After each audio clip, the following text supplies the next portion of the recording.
Hi Libra, kumusta po kayong lahat? Okay, so yan Libra, maraming salamat po pala sa walang sawang pagsubaybay sa ating pong mga reading. And kung ikaw ay bago pa lang sa ating channel, mag-subscribe na po kayo. Then i-click mo na rin yung ating notification bell para lagi kang updated sa ating mga bagong upload. Okay, so Libra, sa mga interested naman sa ating private reading ay nasa description box below lang po yung link. Message nyo lang ako. Tignan natin ano ba yung weekly reading para sa inyo. Libra, Sun, Moon, Rising, and Venus sign. Weekly reading para kay Libra.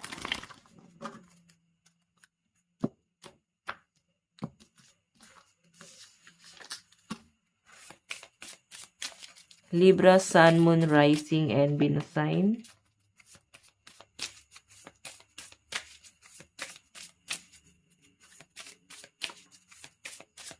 Okay. Meron tayong You Are Love. Basahin natin. You are enough just as you. Okay, you are enough just as you are. And you are love. If you don't have a model for love, imagine yourself as a child. Perhaps you have a favorite picture of yourself as an adorable 5 years old. Look into your own sweet eyes and acknowledge just how special you are. That child inside still need your tenderness.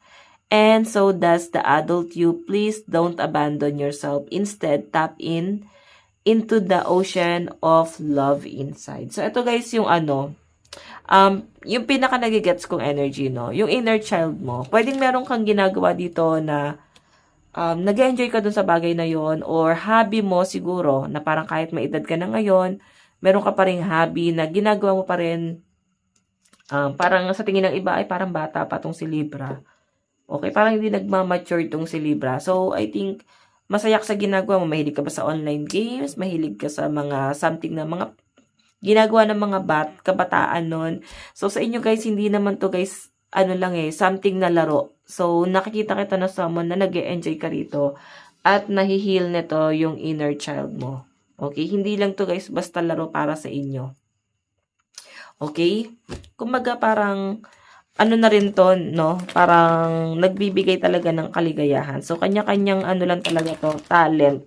Naniniwala kayo na lahat ng tao yayaman, lahat ng tao may pag-asang yumaman. Kailangan mo lang mahanap yung passion mo. So, mali mo naman, itong passion mo na to, itong ginagawa mo na to, itong hobby mo na to, yung pwedeng maging talent mo para ikayaman mo. 'Di ba?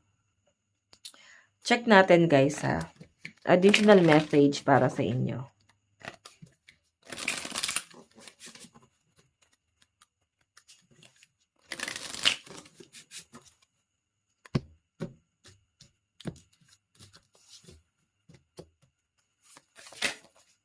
Oops.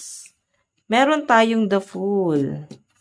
So, to guys, the Fool is new beginning din naman to. Pero, nakikita ko sa inyo guys, hindi mo daw kailangan i-abandon yung dating ikaw or yung ginagawa mo. Huwag mong i-abandon na, no? Na parang, tignan mo na lang daw yung sarili mo na parang 5 years old, no? Huwag mong i-abandon na yon. Yung inner child mo, huwag masyadong i-abandon na yon. So, explore mo lang, enjoy mo lang. Sa totoo lang guys, napakabilis ng taon. Napaka-iksi ng panahon para mamuhay dito sa mundong to. Kaya enjoy mo lang yung buhay mo. Hindi mo kailangan i-pressure yung sarili mo. Okay? So, since yung energy mo is the Fool, new beginning din naman to. Pero ngayon kasi guys, may mga desisyon na yung mga Libra dito na hindi ka nagpapadalos-dalos or nagpapadala sa bugso ng damdamin mo. Na parang magdedesisyon ka dahil nagustuhan mo yung bagay na yon. Hindi, kasi talagang pag-iisipan mo siyang mabuti. Na parang marami ka nang naging desisyon na mali eh. So, ngayon kasi, sobrang, ano na to, parang kinaklaro mo na to mga desisyon mo na to, na parang buo na talaga yung loob mo dito sa desisyon na to. Na kaya mong gawin to. Kaya mong gampanan to. So, parang pag parang ano, pag, nagulan ako sa words, no? Pag pinagdesisyonan mo to guys, pag napasubo ka na dito sa bagay na to, hindi ka na pwedeng umatras. Ganun po. So, by the way, check natin.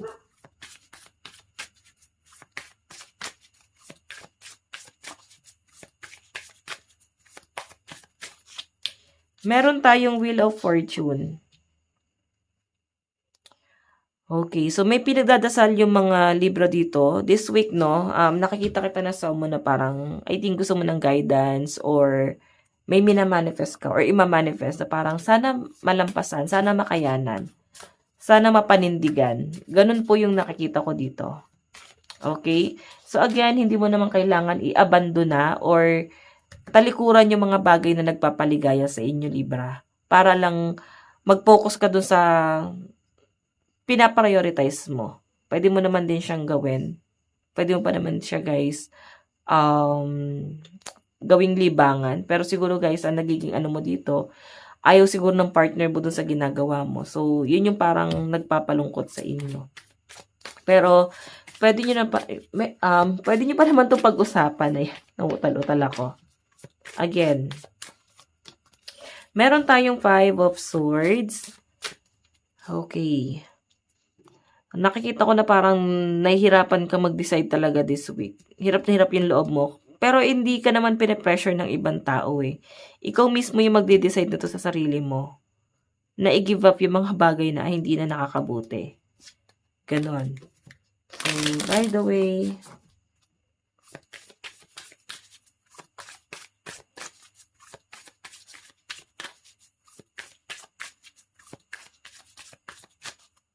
meron tayong Six of Swords. Nakikita ko yung iba sa inyo, magkakaroon ka ng bagong libangan. Oo, lilibangin mo yung sarili mo sa ibang bagay. So, I think medyo i-give up mo muna yung dati mong ginagawa eh. Yung dati mong hobby, dati mong libangan. Or iisang tabi mo muna to. Pero hindi ko naman nakikita na talagang totally i-give up mo to. Siguro yun nga, iisang tabi mo lang talaga muna to. Okay? So, meron ka lang parang ipapalit na something na bagong pagkakalibangan dito. Ayan. By the way, check natin ano ba yung advice nyo. Libra. Libra, Sun, Moon, Rising, and Venus. Meron tayong what do you need to release? Ayan o. Ano ba yung mga kailangan mong i-release? Diba? Kailangan mo ba talagang i-give up to? Kailangan mo na ba talagang i-release to? So, kung hindi naman talaga siya, guys, makakabuti sa inyong mental health, wag mo munang i-release. Pero kung nakakasama naman na talaga, so, i-give up mo. Mamaya sugal pala to, no?